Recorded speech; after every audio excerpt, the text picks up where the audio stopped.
Hi, I'm Jasper Martinez, and today I'm going to be talking to y'all about my research study, Education to Inspire Rural and Low-Income Elementary School.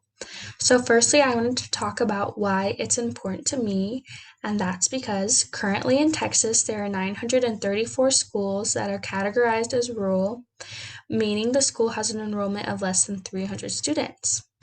Rural schools are often underfunded, and student exposure to diversity is limited. In fact, 622 schools in Texas fall under the Title I Act. The Title I Act allows for additional funding from the government for schools that have numerous low-income families attending. I think oftentimes rural and low-income communities in general are overlooked, especially for education, and I just found it really interesting the number of schools in Texas that are rural and that are low income, and how we can help those schools to diversify and implement different learning techniques for them. And so the first way we can do that is by including 21st century education philosophy in schools. And it aims to respond to the economical, technological, and societal changes that take place at a rapid pace. So a couple examples would be technology in schools, breakout and collaborative areas in schools, and different seating in schools.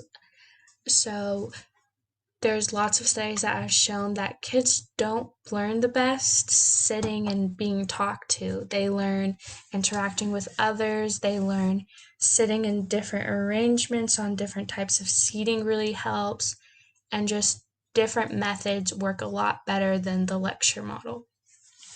So incorporating design features that would help them would be breakout and collaborative areas, flexible kinds of furniture arrangements and furniture systems, and space and storage for technology. Another way to diversify and help these rural and low-income areas is a sense of community. Of course, these areas already have a tight-knit community, but to really help them. So one example is to add a computer room to this elementary school that is open after school hours, possibly, even after work hours, maybe when the family needs to use it. The adults of the family get off work and they don't necessarily have computer or or internet at home, and they need to use it. They can come to this computer room that's going to be offered at the elementary school. So this poster presentation will summarize the major findings of research and how these issues may be addressed through environmental design. The proposed project will be a 62,800 square foot elementary school located in Wellington, Texas.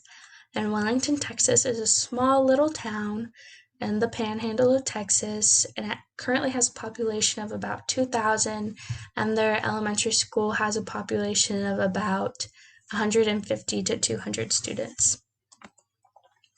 So for my research question, I asked, what design features in schools will improve the learning opportunities for elementary-aged children in rural and low-income areas? And this question was really important to me because although I am designing this elementary school, I can't oversee or implement what programming or design content will be put in the school. But I can help to implement design features that will enhance the content and the classes being taught.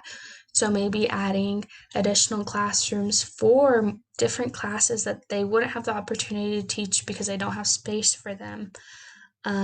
Including storage in the classrooms for teachers to use so they feel welcome to have more content and they have a place to store it.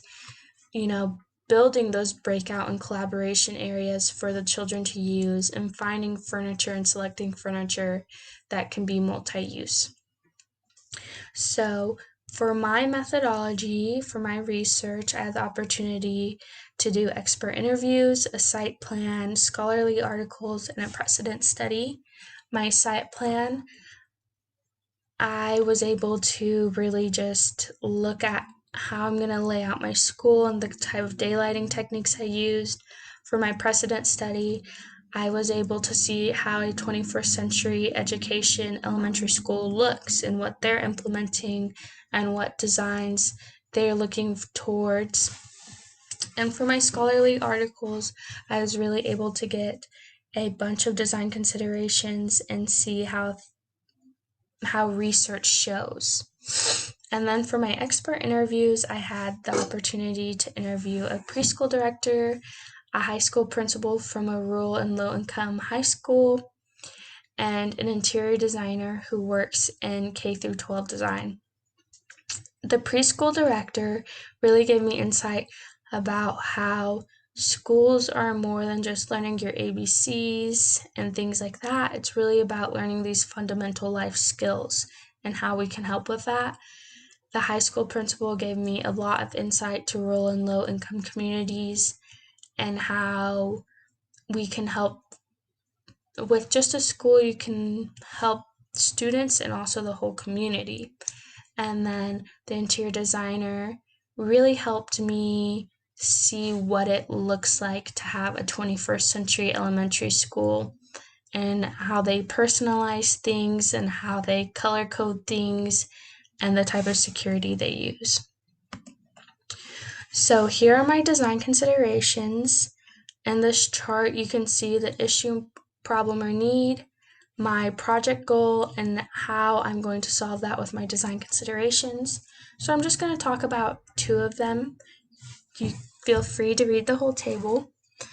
So firstly, I want to talk about children with learning disabilities or that are on the autism spectrum that have a hard time focusing with distracting noises in the classroom. And I really wanted to design this elementary school to be very learning disability and children on the spectrum friendly. I think that should go hand in hand with ADA design and universal design. It should just be incorporated. There should be no questions about it. And the biggest distraction for children with learning disabilities or on the spectrum is noise. And so I wanted to utilize sound blocking materials and tiles, materials that absorb sound, and furniture that helps deflect sound in the classrooms and common areas. And a couple ways I can incorporate that is using acoustical ceiling tiles, so like drop-down ceiling tiles that help to absorb sound, even acoustical panels on the wall. I can also use materials on the furniture to help absorb sound, also carpeting to help absorb sound, and also soft seating furniture, which is soft furniture to help absorb sound. Nextly, I want to talk about how many rural and low-income schools are not exposed to 21st century learning and design and how we can help that. So I would want to implement 21st century design ideas, and some of those would be breakout and collaborative areas. And so those areas would have different materials to help differentiate what they are. So for example, some inspiration pictures I've seen are long hallways or corridors, and you can tell it's a breakout, a collaborative area because it has a change in ceiling height, or it has a different flooring, or a different color, or even different furniture, or a different interactive element. So I'd really want to incorporate that. And then also designated areas and furniture to help the technology be more flexible in classrooms and just in general in the school. So utilizing furniture that has electricity posts for the children to plug in their electronics. Also utilizing furniture that is movable and flexible and can be put into groups and easily be pulled apart.